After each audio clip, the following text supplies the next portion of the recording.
Hello students, myself CP Bhargav, Assistant Professor, CSIT Department. I am presenting my lecture on the overview of the subject Artificial Intelligence, and the subject code is IT 504 in the BTech program IT 5th semester 3rd year. तो आइए शुरुआत करते हैं हम subject के outlines के साथ। यहाँ आउटलाइंस को डिस्कस करने से पहले मैं बात करता हूँ पर्टिकुलर स्टूडेंट्स के दिमाग में जो शुरुआत में जो क्वेश्चंस रहते हैं उनको यहाँ पर मैंने प्रेजेंट करने की कोशिश की है। तो सबसे पहले हम बात करें, जैसे ही कोई नया सेशन या कोई नया सेमेस्टर स्टार्ट होता है तो स्टूडेंट्स के दिमाग में ये रहता है कि उस पर्टिकुलर सब्जेक्ट को पढ़ने से पहले उसकी प्राइमरी रिक्वायरमेंट क्या है।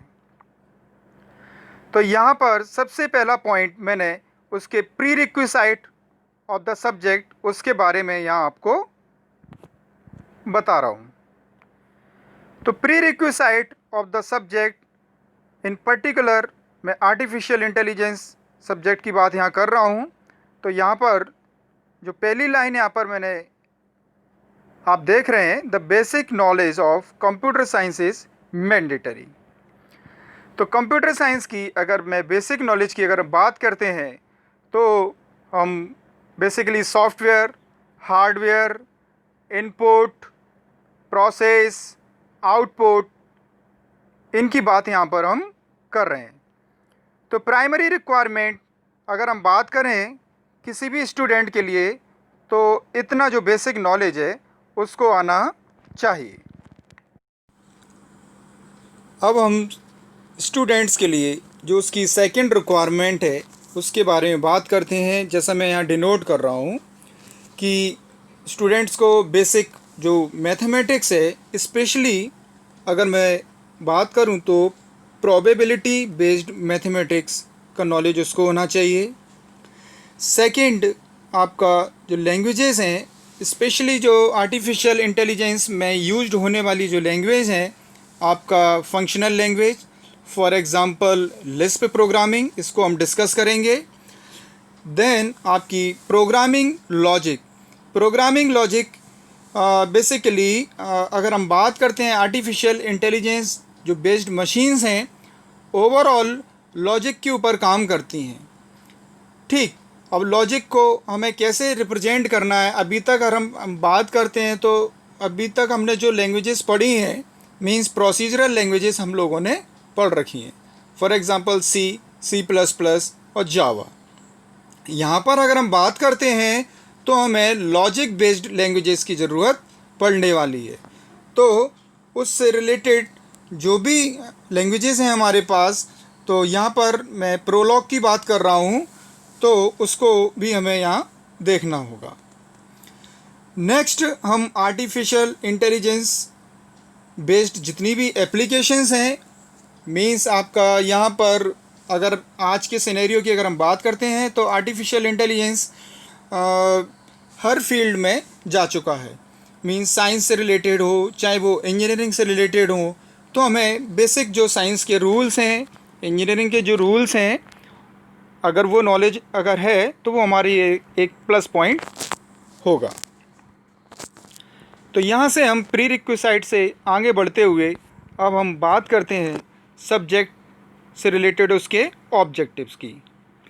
तो सबसे पहला जो ऑब्जेक्टिव है वो है, यहाँ पर हम बात करते हैं उसके artificial intelligence principle and approaches की। तो यहाँ पर स्टूडेंट बेसिकली आर्टिफिशियल इंटेलिजेंस जो एप्लीकेशंस हैं उनका जो प्रिंसिपल है वो बेसिकली डिपेंड करता है नॉलेज के ऊपर। मींस हम ओवरऑल जो सब्जेक्ट में बात करेंगे नॉलेज के ऊपर डिस्कशन रहेगा। बिकॉज़ हम जब भी बात करते हैं आर्टिफिशियल इंटेलिजेंस बेस्ड मशीन्स की या हम उनका सिनोनिम देखें तो हम कहते हैं knowledge based machines. Knowledge based machines को ही हम आर्टिफिशियल इंटेलिजेंस बेस्ड मशीन्स कहते हैं, बिकॉज जितना ज़्यादा नॉलेज मशीन के पास होगा वो उतनी ज़्यादा इंटेलिजेंट कहलाती है। तो ये बेसिक तौर पर मैंने आपको बताया। नेक्स्ट हम बात करते हैं the basic understanding of the building blocks of AI.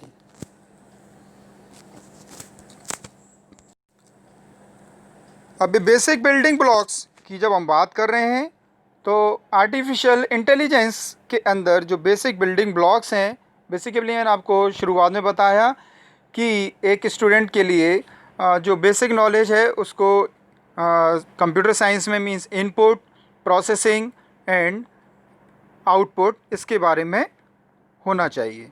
तो यहाँ पर हम बात करते हैं बिल्डिंग ब्लॉक्स में भी हमारे पास इनपुट कैसे मशीन को करना है, देन हमको कैसे उस मशीन्स के थ्रू उस इनपुट को जो आपने लिया है उसको प्रोसेस कराना है। नेक्स्ट जब हम आफ्टर द प्रोसेसिंग मशीन हमको कैसे रिएक्ट करे या मशीन हमको कैसे रिस्पॉन्ड करे, तो उसके आउटपुट या उसके एक्शंस की बात यहाँ हम देखते हैं। फॉर एग्ज़ाम्पल मैं इसी पॉइंट से रिलेटेड बात कर रहा हूँ आपका। हम आज की डेट में अगर बात करें तो गूगल असिस्टेंट की अगर हम बात करते हैं तो गूगल असिस्टेंट हमको जब भी हम कोई क्वेश्चन करते हैं तो हमें उसका रिप्लाई करता है। फॉर एग्ज़ाम्पल हम कोई मौसम की जानकारी लें या हम ट्रैफिक की जानकारी लें तो गूगल असिस्टेंट हमको इस रिलेटेड हमको मदद करता है। तो हम बात करते हैं कि किस तरह से गूगल असिस्टेंट हमको इसमें मदद कर रहा है। मींस सबसे पहले हमने कोई उसके साथ एक क्वेश्चन उसको पुटअप किया, देन ये उसके लिए एक इनपुट कहलाया। अब ये जो क्वेश्चंस हमने उसको किए मींस नेचुरल लैंग्वेज में हमने उसको इनपुट दिया। अब इस नेचुरल लैंग्वेज इनपुट को उसने कैसे समझा, तो ये उसके लिए एक टिपिकल टास्क होता है। तो मशीन्स को हमको समझाना यही बेसिकली प्रोसेसिंग का पार्ट है। ठीक, तो इसके लिए हमारे पास जो डिफरेंट सिंबॉलिक रिप्रेजेंटेशंस हैं उनको हमें मशीन को बताना होता है। तो इनको हम, जैसा कि मैंने आपको बताया था, पर्टिकुलर जो लैंग्वेजेस हैं हमारी लॉजिक बेस्ड लैंग्वेजेस, उनके थ्रू हम मशीन्स को नॉलेज को बता पाते हैं। देन जैसे ही ये नॉलेज ओवरऑल प्रोसेस होता है तो फॉर एग्ज़ाम्पल गूगल असिस्टेंट हमको उस क्वेश्चन का रिस्पॉन्स भी क्रिएट करके देता है। तो हम बेसिक बिल्डिंग ब्लॉक्स में जब आप बात कर रहे हैं means input, processing and the actions और आउटपुट।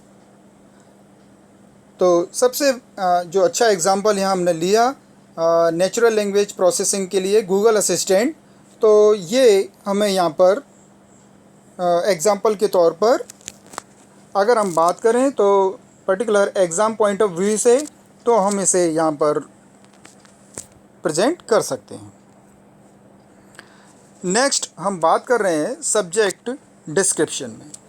सब्जेक्ट डिस्क्रिप्शन के अंदर मैं यहाँ पर आपको बताना चाहूँगा कि ओवरऑल सब्जेक्ट को कैसे यहाँ पर डिस्क्राइब किया गया है। तो सबसे पहले स्टूडेंट्स के लिए ये जानना ज़रूरी होता है कि उस सब्जेक्ट की ओवरऑल जो मैकेनिज़्म है वो क्या है। तो the ultimate goal of AI is to make a computer that can reasoning, learning and the planning and solve problems autonomously. Okay,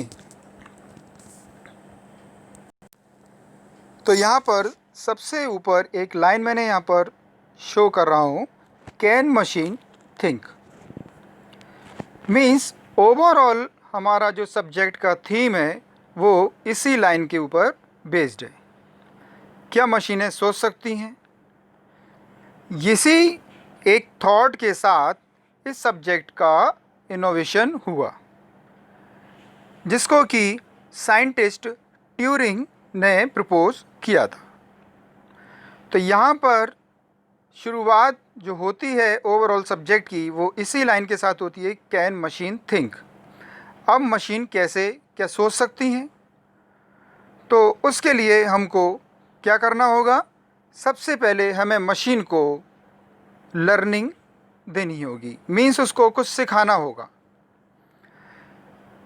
जैसे हम बात करते हैं एक स्मॉल चाइल्ड की, कि उसको शुरुआती दौर में कोई भी नॉलेज नहीं होता है, देन हम उस स्टूडेंट या पर्टिकुलर बच्चे को हम नॉलेज प्रोवाइड करते हैं through some learning methods.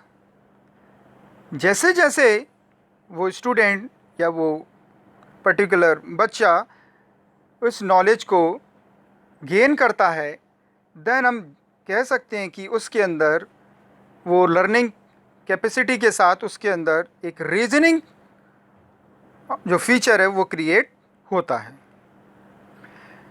Then इसी बेस पर वो आगे के एक्शंस को प्लान कर पाता है। एंड फाइनली हम बात करते हैं तो देखते हैं कि वो जो नेक्स्ट टाइम अपनी जो प्रॉब्लम्स हैं उनको खुद से सॉल्व कर सकता है।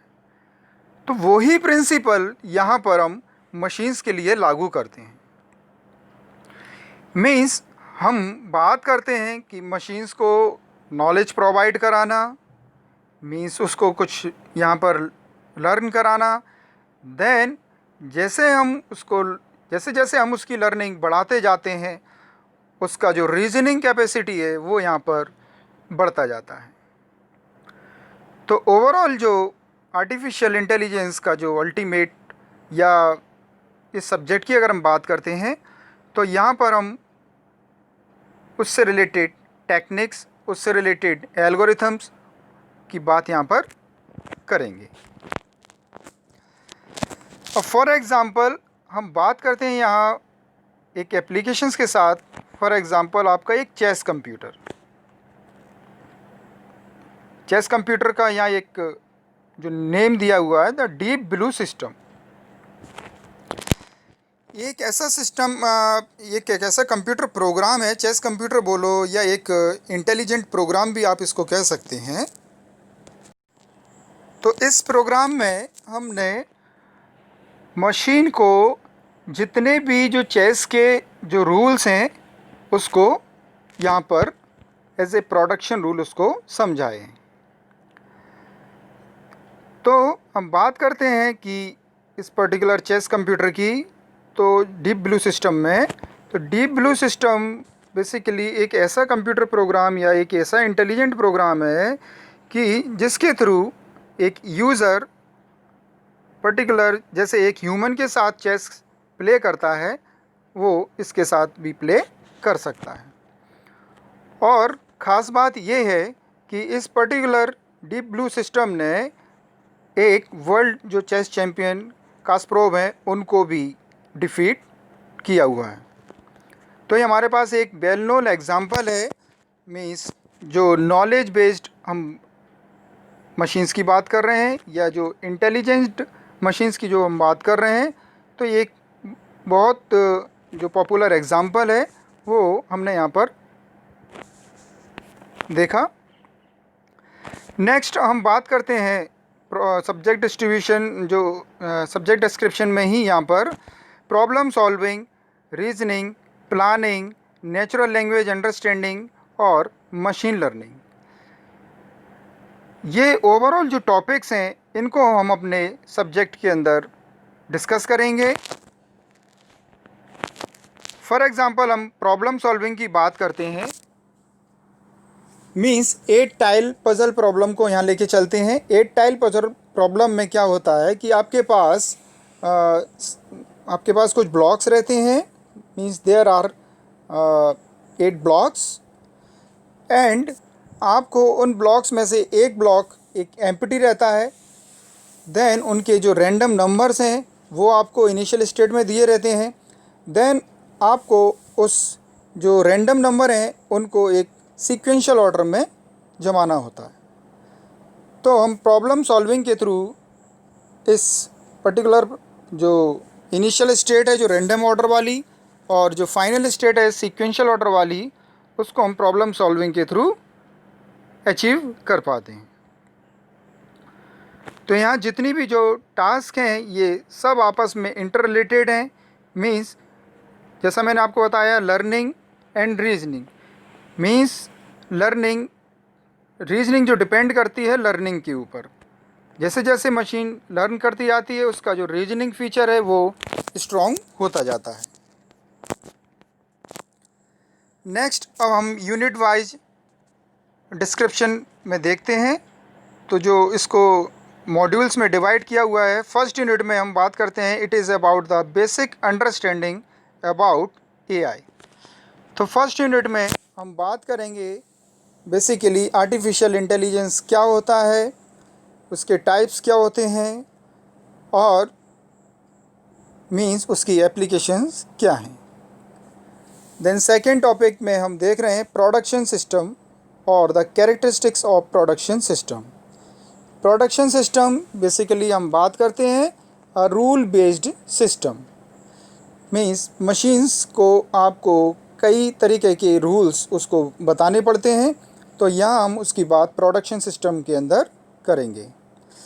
नेक्स्ट हम बात करते हैं study and comparison of breath first search and depth first search techniques और अदर सर्च टेक्निक्स।